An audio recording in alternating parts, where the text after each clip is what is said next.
Okay, a very blessed morning to each and everyone sa ating lahat. Ako po ay nagkakaping kasalukuyan ngayon. Pero yes, may gusto lang po kasi akong banggitin po, no? At ito po ay tungkol po sa minsan we love to lionize. Lionize means ito yung masyado mong parang pinapasikat mo, ginagawa mong celebrity, mas nagiging tanyag na. Sometimes, maski Kristiyano na po, we tend to lionize people.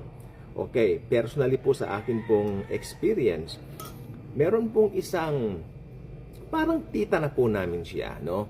Meron po siyang kinaaanibang church din po, Christian church din po siya. Pero, nung nakipagkwentuhan po siya sa akin, nagkausap po kami, nagulat ako kasi ang bukang bibig niya yung pastor niya. Bukang bibig niya yung pastor niya. Tapos, pag may sinabi ako, titignan ko muna kung anong sasabihin ni pastor tungkol dito. Parang lahat na lang, iniaasa niya sa pastor niya. Well, hindi po ganyan ginawa ng Panginoong Jesus ang mga Kristiyano. Christians, I believe, bawat isa sa atin, iba-iba ang atin pong tinatawag na capability of receiving revelations from God. And that is something na hindi mo kailangan pabayaan na manakaw o mawala sa iyo. Kasi sabi ng Galatians 5:1, pinalaya na kayo at wag nang paalipin pang muli. Mainit masyado pa yung kape ko eh. Wag nang papaaliping muli. So, tingnan mo si Pablo. Isa po siyang Pariseo. Ang tagal po niya sa Pharisee movement na ito. Pero nung makilala niya si Christ, talagang kalayaan ang binibigay niya, ang minemensahe niya. Ayaw niyang may maalipin. Ayaw niyang may malinlang ng mga tinatawag na manipulation, no? Ganon din po minsan meron parang mga public figures, no? Na sinasabi nila, o ito ganito yan, o ito ganyan yan, o di ba? Tapos maya-maya laging yun ang laman ng mga feeds mo compared kay Jesus, hindi mo man lang nilalagay yung mga buti kong word of God ang laman eh. Hindi, puro tungkol doon sa taong yun, kung sikat, popular speaker na sikat, na magaling magsalita, di ba? Pero kung tutuusin, hindi naman pala si Kristo ang pinapangaral.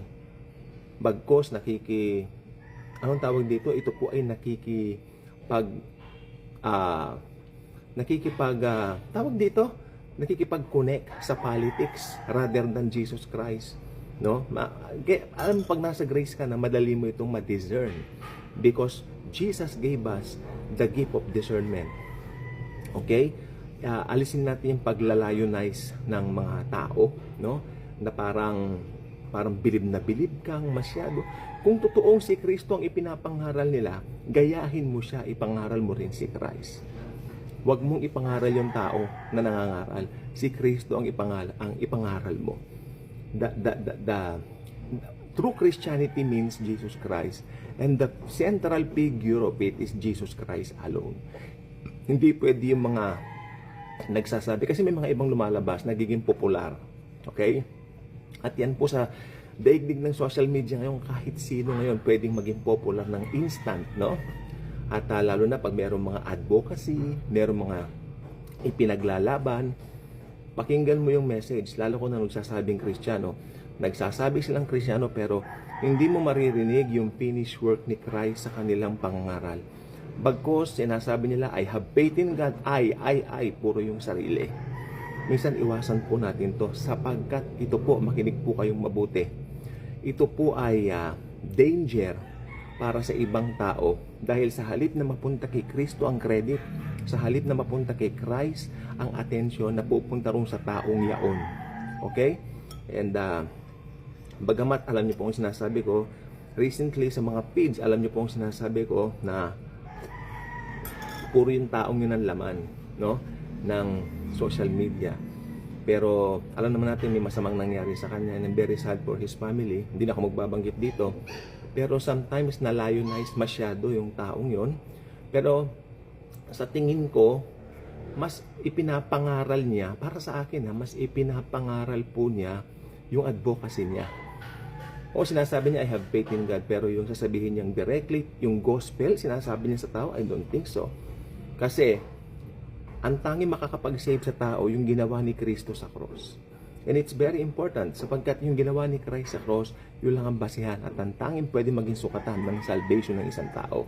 Hindi yung kumo sikat yung taong yun, parang yun na naging model mo. No, Jesus should be your model. Okay? Kung tutuusin, pwede kong gawing model si Pablo dahil among all the apostles, si Pablo ang pinaka-paborito ko, si Paul ang pinaka-favorite ko. Dahil kahit na hindi siya kasama doon sa original 12 ni Christ, siya po ang talagang pinaka-successful ang ministry sa lahat. Dahil sa mga Gentile siya eh. Pero no, hindi po pwedeng ganon. Dahil dapat si Kristo ang attention natin. Si Jesus ang center ng ating faith. It should be Christ. Not anyone else, not even Paul, although I believe si Paul ang pinaka-greatest apostle of all time, walang tatalo sa kanya. Pero, of course, si Jesus ang center ng buhay ko. Dahil siya ang Diyos na namatay para sa akin, na nagbayad ng mga kasalanan ko, past, present, and future.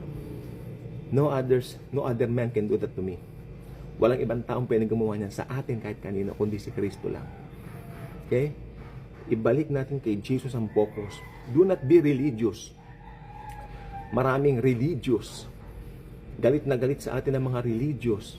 Amen? Pero nung si Jesus nandito sa lupa, galit din sa kanya ang mga religious. In fact, nung namatay si Jesus, nagdiwang ang mga religious. Tandaan niyo po yan. Dahil Jesus is the person of grace. He's not a person of religion. He's the person of grace. Hindi siya nangangaral ng gawin mo to, gawin mo yan para maligtas ka. No. In fact, binabaligtad talaga niya binabaligtad talaga niya yung kautusan na talagang na parang kaya nilang gawin. No, hindi nila kayang gawin yan. Kaya ang ginawa ni Christ, ina-exaggerate po niya. Ini-exaggerate niya yung mga batas. Dahil alam ni Christ, hindi kayang tukdin ng tao yan. Kaya nga siya napunta sa lupa para tuparin niya yung dapat tuparin, na siya ang magbabayad ng kasalanan natin. Dahil hindi natin kayang bayaran ng kasalanan natin. Then nung namatay siya sa cross, na-fulfill niya ito. Past, present, future, binayaran niyang lahat. Walang natirang kasalanan, binayaran niyang lahat. Kailangan na lumapit ng tao sa kanya. Amen? Kay Jesus, hindi sa kung kani-kaninang personality na sumisikat sa social media. Do not lionize a person. Okay? Ako gusto dating pastor ko, believe ako. Hindi naman po sa pagmamalaki ito, maglalionize po ako ng konti. Dahil yan ang gusto ng iba. Yung pastor po namin dati napakatalino, may degree, pero iniwan niya dahil kay Christ. Pero hindi ko pinagmamalaki yun na, siya, ganun, no. Si Kristo pa rin ang center namin. Amen? Yun po.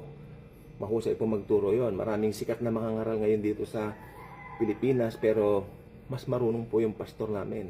Doon ako na-train. I was trained there ng ilang panahon.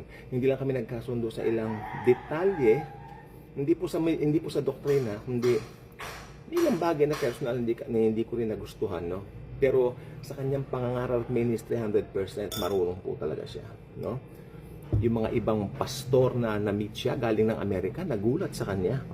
Gusto nga iwan na siya sa Amerika Pero syempre, gusto ng asawa niya dito siya umuwi sa Pilipinas. Okay? It's very good. Especially sa grace preaching. Pero nilalionize ko ba siya? No. I lionize. Si Jesus hindi mo na kailangang i-lionize. I-magnify mo yung ginawa niya sa cross. That's the most important thing. His finished work alone saves. Amen? Go back to Jesus. Baka hindi niyo pa kilala si Jesus. Go back to Jesus. He alone has the power to save you because He is God. Ang person niya, hypostatic union, 100% God, 100% man. Okay? So, yun lang po ang gusto ko sabihin sa umagan to. Masyadong na-lionize. Maski yung ibang YouTuber, may ganito rin silang video, napansin po nila. Maraming mga grace preacher ngayon napansin. Parang masyado yatang minamagnify yun. Malalionize masyado. No? So, yes. Magnify Jesus in His finished work sapagkat doon meron tayong kapakinabangan. Okay? And Jesus loves us. Hindi nawawala ang kaligtasan. Kaya huwag kayong matakot sa mga nangangaral na nananakot. Ang salvation ay forever, forever, forever. Magkakapero. God bless.